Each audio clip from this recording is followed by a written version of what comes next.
More than 50 people attended the second last of the Local Land Services consultation meetings at Moss Vale on Tuesday. 21 of the meetings have now been held across the state since the first in Yass on February 4, with more than 1,200 people attending and in excess of 1,000 submissions forwarded to government. The stakeholder reference panel, which has been charged with developing a proposed structure for local land services, will now meet in Sydney on April 22 to finalise recommendations to be forwarded to Primary Industries Minister Katrina Hodgkinson.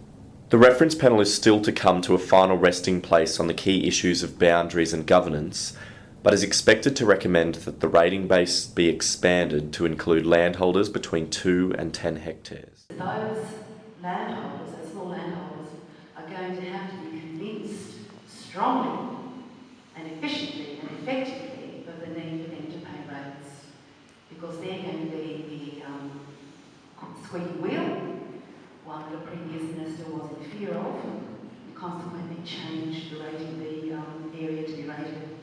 So I would very strongly suggest, and I think our board would as well, that you start as quickly as possible. I do not know how it's going to be funded or where that money is going to come from.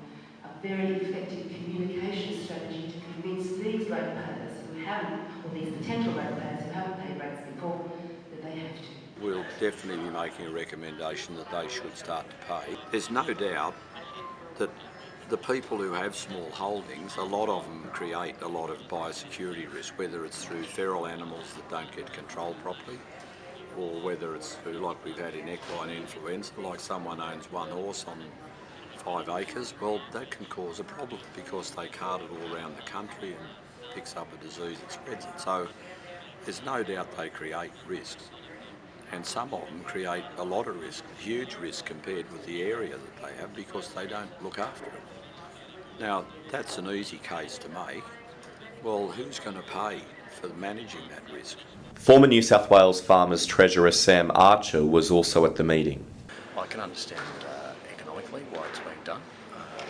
The question that all of us will have is, will services be maintained?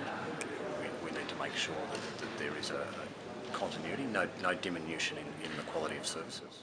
The New South Wales Department of Primary Industries is currently in the midst of implementing cost savings measures, with a number of experienced extension staff expected to take voluntary redundancy.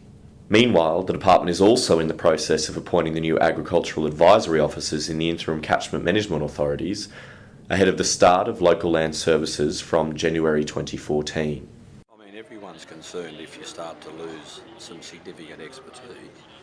Some of the expertise that's been lost is already working in the private sector.